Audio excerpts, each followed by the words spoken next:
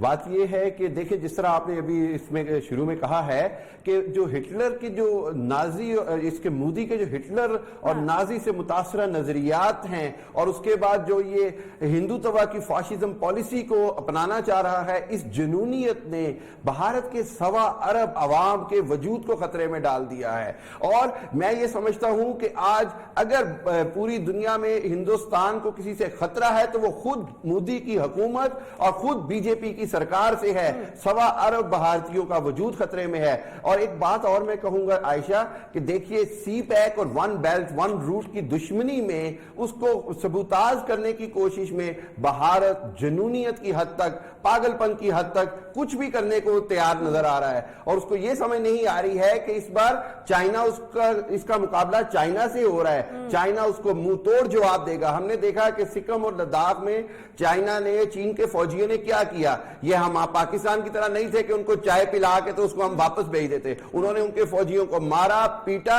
اور ایک اور چیز جو بڑی امپورٹنٹ ہے، آپ سمجھیں کہ یہ جب انہوں نے کشمیر میں آرٹیکل 370A اور 35A ریووک کیا، یعنی اس کو منسوخ کیا، تو خود بخود چائنا کو پورا قانونی جواز مل گیا ہے لداخ اور سکم پر قبضہ کرنے کا، اس پر اپنا کنٹرول کرنے کا، اور وہی چین نے کیا ہے. ایک اور چیز جو میں آپ کو بتاؤں عائشہ، سب سے اہم، پاکستان کی جو سرحدی صورتحال ہے، آپ نے دیکھا کہ لائن آف کنٹرول پہ کس طرح بھارت چھیڑخانی کرتا رہتا ہے. تو اس بار چین نے ایک جواب دیا ہے کہ لائن آف کنٹرول کے اوپر اگر کچھ بھی چھیڑخانی کی جائے گی مزید تو اس کا جواب لائن آف ایکچوئل کنٹرول یعنی LAC کے اوپر بھی دیا جائے گا. چائنا پاکستان کا دوست ہے، چائنا پاکستان کے ساتھ ہے. اور اسی طرح اس جنگ میں، اس لداخ کے مسئلے میں، سکم کے مسئلے میں پاکستانی قوم، پاکستانی افواج چائنا کے ساتھ ہیں. اور ہم یہ چاہتے ہیں، اور ہم نے یہ دیکھا ہے کہ کس طرح کا منہ توڑ جواب دیا گیا ہے مودی کو. مودی کو سمجھ آ جانا چاہیے. اور دوسری جانب جو ابھی آپ نے پوائنٹ اٹھایا، آپ دیکھیں کہ نیپال کے ساتھ، نیپال کو نا اپنی طفیلی ریاست سمجھتے رہے پچھلے 60 سالوں میں. نیپال کے ساتھ ان کا مسئلہ ہے، چین کے ساتھ ان کا مسئلہ ہے، پاکستان کے ساتھ ان کا مسئلہ ہے، افغانستان میں وہ کاروائیاں کریں. مجھے بتائے گا کہ کسی ایک ملک کو اس خطے کا پورا امن تباہ کرنے کی اجازت کس طرح سے دی جا سکتی ہے؟ یہی اہم بات ہے کہ اس ایک ملک جو پورے خطے کا امن تباہ کرنے کو تلا ہوا ہے، اس کے دائیں طرف چائنا ہے، ادھر پاکستان ہے. اتنی ایٹمی طاقتیں ایک چھوٹے سے خطے میں ہیں، اور ایک مودی کی جنونیت جو ہے وہ اس کی اپنی 1.25 ارب عوام کے وجود کو خطرے میں ڈال رہی ہے. وقت آ گیا ہے کہ جو ہندوستان کے جو عوام ہیں وہ بھی اب مودی سرکار کے خلاف اٹھ کھڑے ہوں اور وہ آنکھیں کھولیں کہ جو کشمیر میں ظلم ہو رہے ہیں اس کے اوپر اس کو جواب دینا پڑے گا. کشمیر کا مسئلہ مودی سرکار کو اب اس کو حل کرنا پڑے گا، اور اس کا حل واحد ہے، وہ کشمیر کی آزادی ہے. اور ایک اور چیز آپ دیکھیں کہ جب لداخ، اس کا مقصد کیا تھا کہ جی کسی طرح بھی سی پیک کو سبوتاز کیا جائے. سی پیک کے اوپر چائنا، کیونکہ انڈیا کو بہت کھٹکتا ہے سی پیک ایسے، اور جب ون بیلٹ ون روٹ آتا ہے تو وہ نیپال کے رستے آتا ہے، تو کبھی ادھر سڑک گزار رہا ہے، اور اس لیے نیپال کے گورکھا فوجیوں کو بھی اس کو ایزی نہیں لینا چاہیے. اور شاید بھارت کی فرسٹریشن کی ایک بہت بڑی جو وجہ ہے وہ سی پیک ہی ہے، جس کی وجہ سے وہ غیر قانونی تعمیرات جو ہے وہ بھی کرنے کی کوشش کرتا ہے، اور چائنا کے ساتھ اس تنازع میں بھی ہے. لیکن یقیناً جیسا کہ حامد صاحب نے بھی کہا کہ یہ یاد رکھنا پڑے گا بھارت کو کس دفعہ مقابلہ ہے جو ہے وہ چین کے ساتھ ہے، اور وہاں پر ٹریلر جو ہے وہ چین دکھا بھی چکا ہے کہ کیا کیا جا سکتا ہے. اس کے ساتھ ہی شو کا وقت یہاں پر ختم ہوتا ہے. حامد صاحب بہت شکریہ پروگرام میں جوائن کرنے کے لیے. ملاقات ہوگی آپ سے اگلے ہفتے. اپنا خیال رکھیے. اللہ حافظ.